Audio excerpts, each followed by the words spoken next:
Hello my student, आप लोग कैसे हैं। उम्मीद करता हूं कि आप लोग बहुत ही बढ़िया होंगे। तो आज के इस वीडियो में हम लोग क्लास 12th का आर्ट्स सेक्शन के आज हम लोग इकोनॉमिक्स बुक्स यानी अर्थशास्त्र के आज हम लोग चैप्टर नंबर 8 का ऑब्जेक्टिव कंप्लीट करने वाले। ठीक है, चैप्टर नंबर 8 का नाम है राष्ट्रीय आय का लेखांकन। ठीक है, राष्ट्रीय आय का लेखांकन, इसका आज हम लोग टॉप भी ऑब्जेक्टिव कंप्लीट करेंगे। जो भी ऑब्जेक्टिव रहेगा सारे आपको लेटेस्ट एग्जाम कराने वाला 2023 के रहने वाला। ठीक है, चलिए तो हम लोग स्टार्ट करते हैं। सीधे हम लोग क्वेश्चन नंबर 1 की ओर आते हैं। ठीक है, आप लोग आंसर 3 से 4 सेकंड के अंदर आप लोग कमेंट बॉक्स में जरूर इसका आंसर बताइएगा। अगर आप लोग इस चैनल को सब्सक्राइब नहीं किए तो चैनल को जल्दी से जल्दी आप लोग सब्सक्राइब कर दिए, बेल आइकन प्रेस कर दिए, नोटिफिकेशन इससे आप लोगों को जल्दी से जल्दी मिलते रहेगा। ठीक है, देखिएगा क्वेश्चन नंबर 1 में क्या करा है। 1 नंबर में करा है कि राष्ट्रीय आय की गणना में निम्नलिखित में से किसे सम्मिलित किया जाता है, बताइएगा। राष्ट्रीय आय की गणना में निम्नलिखित में से किसे सम्मिलित किया जाता है, इसका राइट आंसर बताइएगा क्या हो जाएगा। राष्ट्रीय आय की गणना में निम्नलिखित में से किसे सम्मिलित किया जाता है, तो नई अंतिम वस्तुएं एवं सेवाएं को। ओके, ऑप्शन नंबर ए हो जाएगा नई अंतिम वस्तुएं एवं सेवाएं को। ओके, क्वेश्चन नंबर 2 में करा निम्नांकित में से कौन सा कथन असत्य है, बताइएगा। निम्नांकित में से कौन सा कथन असत्य है, तो ऑप्शन नंबर सी आपका असत्य है। ठीक है, प्रायोज्य आय बराबर होता है, प्रायोज्य आय बराबर होता है निजी आय प्लस में माइनस में होता है आप क्या होता है प्रत्यक्ष कर। ये आपका कथन क्या है, गलत, इसलिए इसका राइट आंसर हो जाएगा ए। ठीक है, क्योंकि असत्य पूछ रहा था, गलत पूछ रहा था। ठीक है, याद रखिएगा। बढ़ते हैं क्वेश्चन नंबर हम लोग 3 नंबर क्यों देखेगा। 3 नंबर में क्या करा है। 3 नंबर में करा कि एक अर्थव्यवस्था में साल भर में उत्पादित सभी अंतिम वस्तुओं और सेवाओं का बाजार मूल्य क्या कहलाता है, बताइएगा। एक अर्थव्यवस्था में साल भर में उत्पादित सभी अंतिम वस्तुओं और सेवाओं का बाजार मूल्य क्या कहलाता है, तो उस बाजार मूल्य को हम लोग जीडीपी कहते हैं। ओके, ग्रॉस डोमेस्टिक प्रोडक्ट, सकल घरेलू उत्पाद, याद रखिएगा। ऑप्शन नंबर ए हो जाएगा सकल घरेलू उत्पाद। क्वेश्चन नंबर 4 में कह रहा है कि कुल राष्ट्रीय आय में कुल जनसंख्या का भाग देने से ज्ञात होता है, बताइएगा। अगर कुल राष्ट्रीय आय में कुल जनसंख्या का भाग दे देते हैं तो हमें क्या मिलता है, तो हमें प्रति व्यक्ति आय मिलता है। ऑप्शन नंबर सीधा राइट आंसर हो जाएगा, प्रति व्यक्ति आय। बढ़ते हैं क्वेश्चन नंबर 5 नंबर की ओर। 5 नंबर में कह रहा है कि जीडीपी बराबर होता है, बताइएगा। जीडीपी बराबर क्या होता है, तो जीडीपी बराबर में होता है जीडीपी माइनस में निविल अप्रत्यक्ष कर होता है। ओके, ऑप्शन नंबर सीधा राइट आंसर हो जाएगा। 6 नंबर में करा निम्नांकित में से किसने राष्ट्रीय आय लेखांकन का प्रथम प्रयास किया है, बताइएगा। निम्नांकित में से किसने राष्ट्रीय आय लेखांकन का प्रथम प्रयास किया है, तो ये जो कि आपको गेगरी किंग ने किया। ओके, ऑप्शन नंबर सी हो जाएगा गेगरी किंग। ओके, बढ़ते हैं क्वेश्चन नंबर हम लोग 7 नंबर क्यों देखेगा। 7 नंबर में क्या करा है। 7 नंबर में करा है कि अगर एक देश के लिए विदेश से प्राप्त निविल साधन आय नकारात्मक है तब क्या होगा, बताइएगा। अगर एक देश के लिए विदेश से प्राप्त निवल साधन आय नकारात्मक है तब क्या होगा, इसका राइट आंसर तब जो होगा जीडीपी ग्रेटर देन जीएनपी होगा। Okay, GDP greater than GNP, याद रखिएगा। क्वेश्चन नंबर 8 में कह रहा है कि निम्नांकित में से कौन बजट में सम्मिलित होता है। निम्नांकित में से कौन जो है बजट में सम्मिलित होता है, तब बजट में सम्मिलित होने वाला राजस्व घाटा भी है, प्राथमिक घाटा भी, राजकोषीय घाटा भी, इसलिए ऑप्शन नंबर डी हो जाएगा इनमें से सभी। ठीक है, क्वेश्चन नंबर 9 में कह रहा है यदि किसी फर्म का सकल मूल्य वर्धित जीवीए हो तो सिग्मा सिग्मा जीवीए यानी कह सकते हैं इसको हम लोग हिंदी में सभी फर्मों के सकल मूल्य वर्धित का योग। ठीक है, सिग्मा का मतलब योग होता है, क्या कहलाएगा, बताइएगा।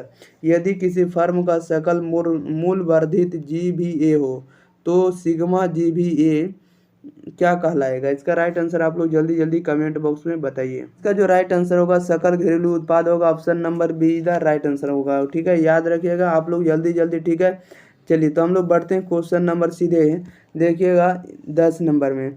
10 नंबर में देखिए क्या कह रहा है वास्तविक सकल घरेलू उत्पाद को किस मूल्य पर मापा जाता है, बताइएगा।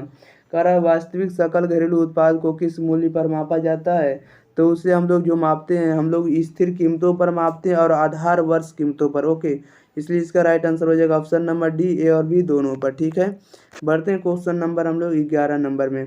आप लोग इसका आंसर बताते चलिएगा। ठीक है, क्वेश्चन नंबर 11 में कह रहा है किन्हीं दो वर्षों के बीच यदि सभी वस्तुओं और सेवाओं की कीमतें दुगनी हो जाती है जबकि उत्पादन स्थिर हो तो वास्तविक आय में क्या परिवर्तन होगा। किन्हीं दो वर्षों के बीच यदि सभी वस्तुओं और सेवाओं की कीमतें दुगनी हो जाती है जबकि उत्पादन स्थिर हो तो वास्तविक आय में क्या परिवर्तन होगा।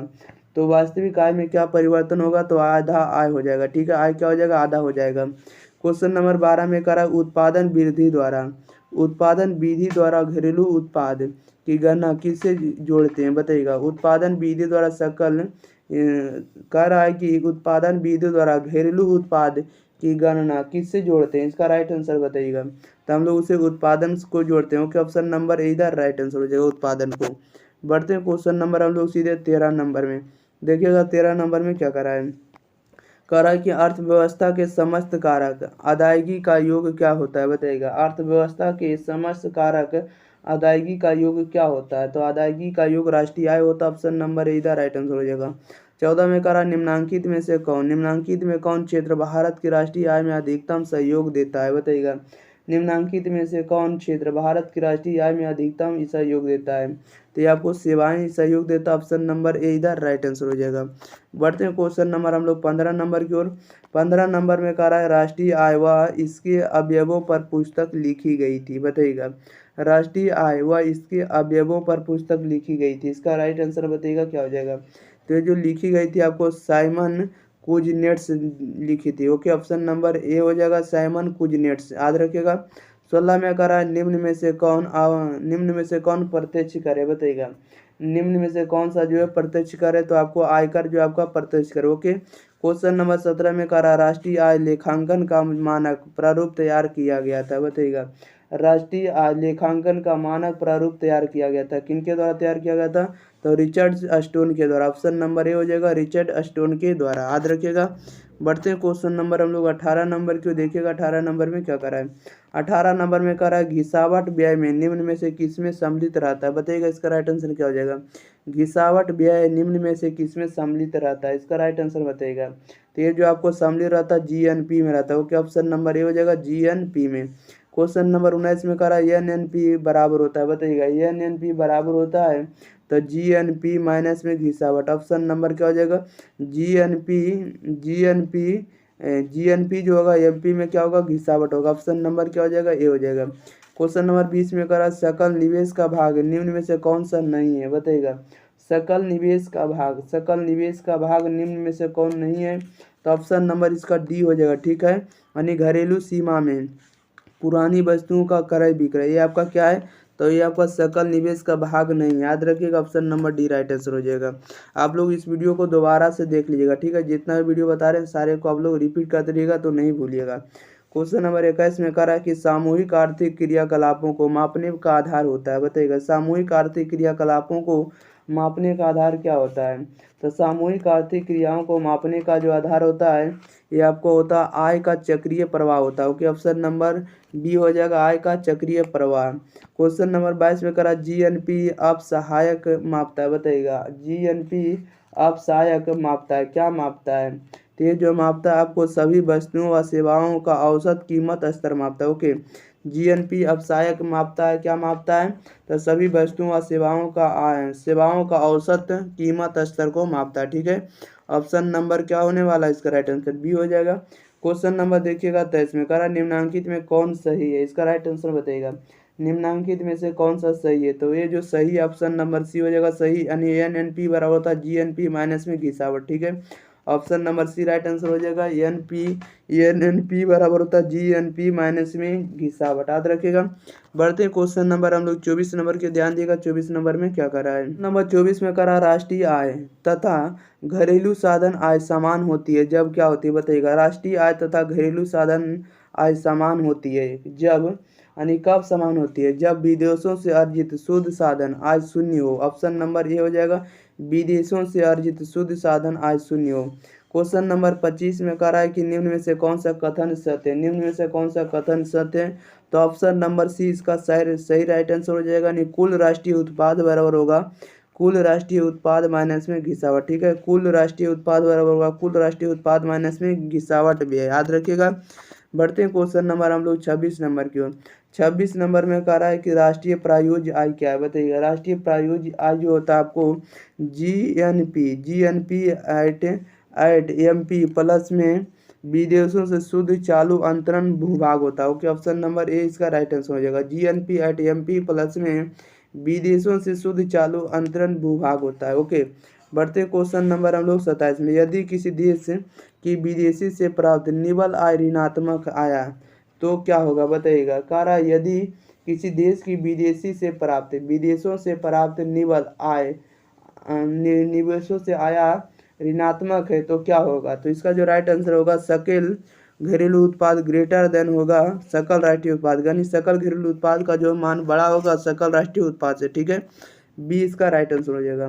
क्वेश्चन नंबर हम लोग 28 में देखते हैं। 28 में कह रहा है कि विभिन्न उत्पादक इकाइयों के मूल्य वृद्धि ज्ञात करने के लिए शामिल करते हैं। बताइएगा, विभिन्न उत्पादक इकाइयों के मूल्य वृद्धि ज्ञात करने के लिए हम लोग किसे शामिल करते हैं। तो हम लोग अंतिम वस्तुओं व सेवाओं का मूल्य शामिल करते हैं। ऑप्शन नंबर बी हो जाएगा। ठीक है, अंतिम वस्तुओं व सेवाओं का मूल्य। 29 नंबर में कहा है सरकार के राजस्व के अंतर्गत कौन सा कर शामिल है। सरकार के राजस्व के अंतर्गत कौन सा कर शामिल है। तो ऑप्शन नंबर इसका डी सही हो जाएगा। ठीक है, इनमें से सभी, यानी आय कर भी शामिल है, निगम कर भी शामिल है, सीमा शुल्क भी शामिल है। ठीक है, option number D the right answer हो जाएगा, इनमें से सभी। बढ़ते हैं क्वेश्चन नंबर 30 में। 30 नंबर में कह रहा है कि अस्फीति अंतराल को ठीक करने के लिए प्रमुख मौद्रिक उपाय कौन सा है। बताइएगा, अस्फीति अंतराल को ठीक करने के लिए प्रमुख मौद्रिक उपाय कौन सा है। तो प्रमुख मौद्रिक उपाय जो आपको कौन होने वाला है। तो ऑप्शन नंबर इसका डी हो जाएगा, इनमें से सभी। ए नंबर में कह रहा है बैंक दर में वृद्धि होना चाहिए, खुले बाजार में प्रतिभूतियां बेचना चाहिए, और इसके बाद सी में कह रहा है नकद कोष अनुपात हो। ठीक है, 31 में कह रहा है निम्नलिखित में से कौन सा सही है। बताइएगा, निम्नलिखित में से या निम्नलिखित में से कौन सा सही है। तो ये जो सही ऑप्शन नंबर ए है, प्रायोज्य आय बराबर होता है व्यक्तिगत आय माइनस में प्रत्यक्ष कर। ठीक है, डायरेक्ट टैक्स हम लोग इसे कह सकते हैं प्रायोज्य आय बराबर होता है व्यक्तिगत आय माइनस में प्रत्यक्ष कर। ठीक है, बढ़ते हैं क्वेश्चन नंबर 32 में। 32 नंबर में कह रहा है कि द्वितीय क्षेत्र में निम्नांकित में कौन सी सेवाएं सम्मिलित है। द्वितीय क्षेत्र में निम्नांकित में कौन सी सेवाएं सम्मिलित है। तो ये जो द्वितीय क्षेत्र में आपको बी निर्माण होता है, option number be the right answer हो जाएगा। 33 में कह रहा राष्ट्रीय आय में निम्नलिखित में किसे सम्मिलित किया जाता है। बताइएगा, राष्ट्रीय आय में निम्नलिखित में से किसे सम्मिलित किया जाता है। तो किसे सम्मिलित किया जाता है, इसमें से कोई भी आपका राष्ट्रीय आय में सम्मिलित नहीं किया जाता है। ओके, ऑप्शन नंबर डी हो जाएगा, इनमें से कोई नहीं। ठीक है, चलिए तो इस वीडियो में सारे के सारे ऑब्जेक्टिव आप लोगों को कंप्लीट हो गया। ठीक है, अगर आप लोगों को वीडियो पसंद आता तो वीडियो को लाइक जरूर करें, शेयर जरूर करें, और इस चैनल को अगर आप लोग सब्सक्राइब नहीं किए तो सब्सक्राइब करके जाइए। ठीक है, मिलते हैं अगले वीडियो के साथ, तब तक के लिए thank you for watching this video. धन्यवाद।